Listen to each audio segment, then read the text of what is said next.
जय शिवराय मित्रांनो, मागील अंदाजामध्ये सांगितल्याप्रमाणे महाराष्ट्राच्या अनेक भागांमध्ये धुई-धुकं आणि ढगाळलेली परिस्थिती पाहायला मिळाली.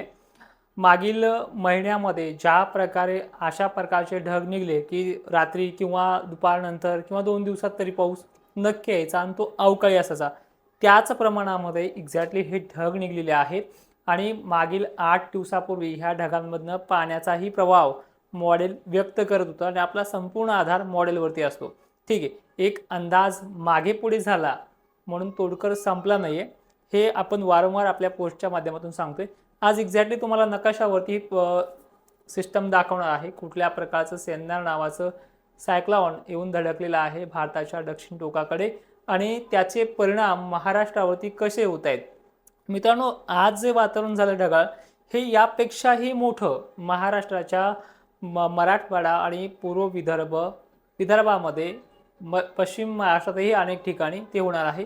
एक माहिती बघूयात आणि या काळातला पाऊस सक्रिय होणार आहे भारताच्या बऱ्याचशा राज्यांमध्ये, त्याबद्दल एक नजर टाकूयात.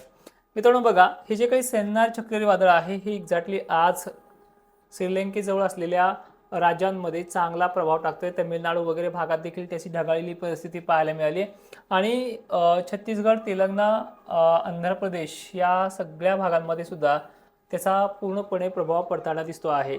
आणि एक्झॅक्टली ह्याच वातावरणाची जी काही तीव्रता आहे, वारे काही ठिकाणी असे वाहत आहेत, पूर्व वाहत आहेत, काही ठिकाणी थोडे क्रॉसमध्ये वाहत आहेत आणि एक्झॅक्टली ह्याच साईडनं ते लालसर आभाळ ढगाळलेली परिस्थिती आपल्याला मराठवाड्यातल्या अनेक भागांमध्ये ती पाहायला मिळते आहे.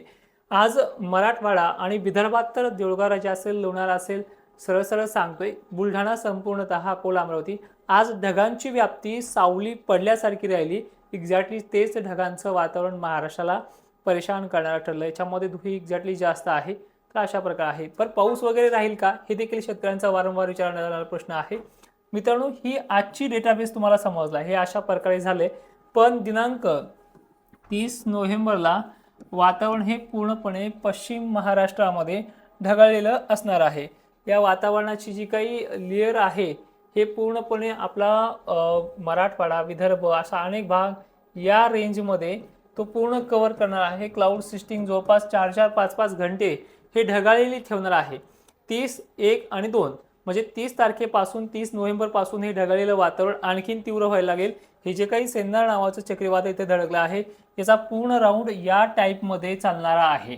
ठीक आहे, म्हणजे महाराष्ट्राच्या दिशेने जरी त्याचा कल असला तो कर्नाटक पुरताच मर्यादित असेल. कर्नाटकच्या बी ह्या राऊंडमध्ये येणाऱ्या भागांमध्ये, हुबळी वगैरे परिसरामध्ये, इकडे दक्षिण कलबुर्गी वगैरे भागांमध्ये पावसाची शक्यता वाढणार आहे. इथे कर्नाटकच्या दक्षिण म्हणजे जवळपास कर्नाटक 40% ते 50%, कर्नाटक बारीक, मध्यम, पेंडवणी सर्वदूरची व्याप्ती नाही पण तिथे तो होणार आहे. आणि थोडं जर वातावरण इकडलं डब्ल्यूचं कमजोर झालं तर महाराष्ट्रापर्यंतचे ढग सुद्धा जास्त प्रमाणात दाटू लागतील. ती तारीख असेल 30, 1 डिसेंबर आणि 2 डिसेंबर. ठीक आहे, 29 आणि 30च्या दरम्यानमध्ये इथे लातूर, जालना परिसर, बीड परिसर, नांदेड परिसर अशा प्रकारे अनेक भाग इथे आपल्याला ढगांनी व्यापलेले पाहायला मिळतील. 29 तारखेच्या संध्याकाळी किंवा 30 तारखेला दिवसभर, ह्या दोन्ही दिवसांमधनं हे वातावरण सक्रिय. पावसाची शक्यता याच्यामध्ये नाही आहे. मात्र उद्याच्या रिपोर्टमध्ये आपल्या ॲप्लिकेशनमध्ये याची शक्यता किती टक्के आहे, किती नाही हे सांगितलं जाईल.